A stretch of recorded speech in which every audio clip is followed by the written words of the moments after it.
Hi everyone, I'm Becky Bookworm and I'm here today to do a tag. This is the Witch book tag and I was tagged by Jo Linstall, who started the tag. I will link that down below.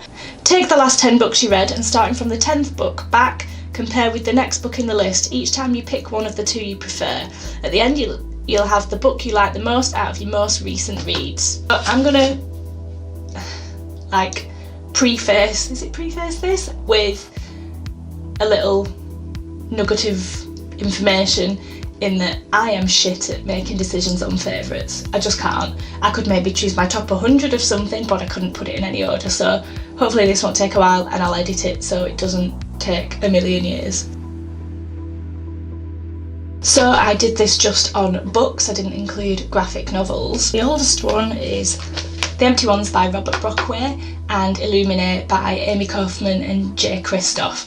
So The Empty Ones is the second book in the, oh god, what's it called? It's a trilogy, and the Vicious Circuit trilogy, and it's a kind of horror where these things are taking over people and emptying them out and chasing down these punks and taking over the world kind of a deal. And Illuminae, which you probably all know because it's all over BookTube, is a mixed media novel, something that happens on a ship and we get to read all the notes after the fact and find out what happened, and it's got emails and stuff in it. And I think definitely have to go with Illuminae. That book blew me away. I've got the next book to read as well, so I need to get on with that. Means Illuminae is carrying on. Next is Oranges Are Not the Only Fruit by Jeanette Winterson. If you don't know what this classic is, this is a coming of age story, semi-autobiographical but fiction, about a girl who grows up in a highly religious household and discovers that she is gay, and about how she copes with that in this small Yorkshire town, I think it is. I think again I will take Illuminae forward with that. Next is The Best of All Possible Worlds by Karen Lord. This is about a species of a race of people on a distant planet, and their planet is destroyed and there's hardly anybody left. They have specific customs and beliefs and they're not very integrated with all the other races around them, but they have to come to different planets and try and find people that are related to them to see if they can carry on the bloodline, and so other people can start to live and work together with other people.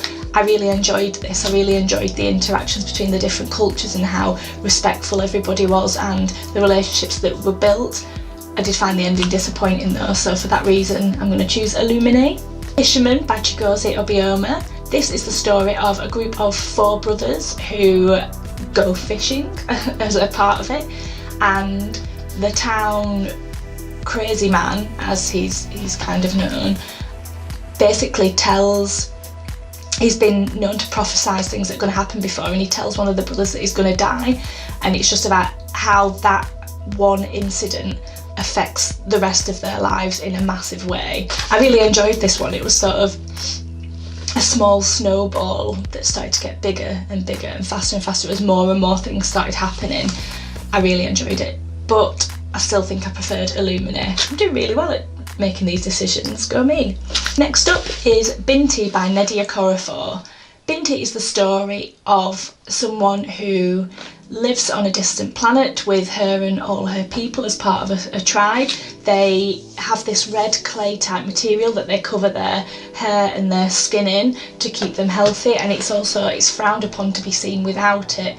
Binti gets into a very prestigious university and she decides, much to the despair of her family, she decides to leave the tribe. Now this tribe are known for not travelling anywhere and for keeping to themselves, but she decides that she wants to better herself and she wants to learn new things, so she goes. Something terrible happens when she's on that ship and she has to go to the university and try and sort out what's happened.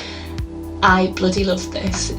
It was just really good. I really like Nnedi Okorafor's writing anyway. She's so engaging and I love the messages that she sends, and it's absolutely wonderful. Oh no, I don't know. Did I prefer this or Illuminae? Oh bloody hell.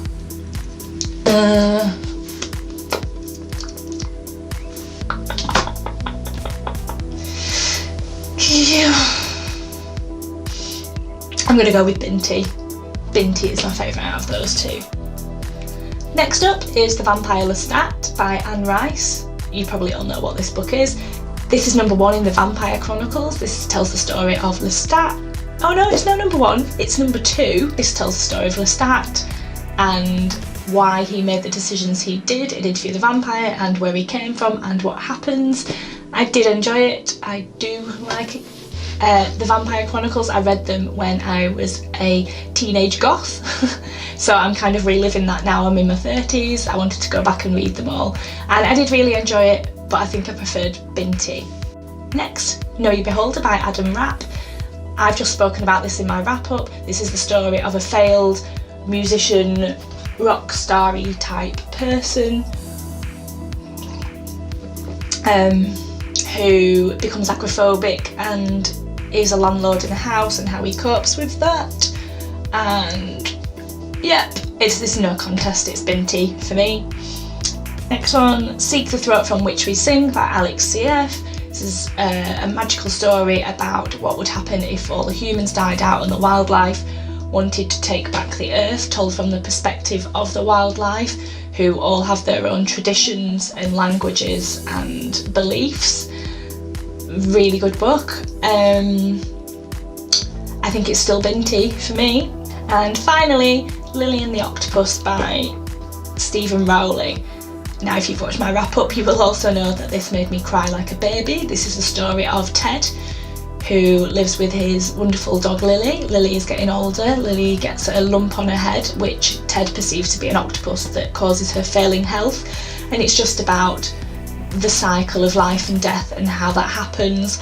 And it's really sad because it's about a dog, and I love dogs. But I think enjoyment-wise, it is still Binti. So, woo! Surprisingly, got through that and managed to choose one, so Binti is the winner. Blah. If you haven't read Binti yet, I definitely suggest that you do. It is so good, so good. I've got a few other of Nnedi Okorafor's books that I need to read as well, and The Book of Phoenix is another one that's really good. So thank you for tagging me, Jo. I'm going to tag the restricted section, Fred Weasley Died Laughing, and Coffee Chatter, and I'll link all those down below. I'm also going to do a graphic novel version of this tag. Hopefully Jo doesn't mind. I think graphic novels are so different that I think to choose my favourite novels and then graphic novels, I think it's good to separate and create a new tag for that. So I'm going to create a new tag, film it and get that posted, and then I will tag whoever in that. So that's the end of my video today. If you like this, please give me a thumbs up and please subscribe, and I'll be back soon with another video. Bye!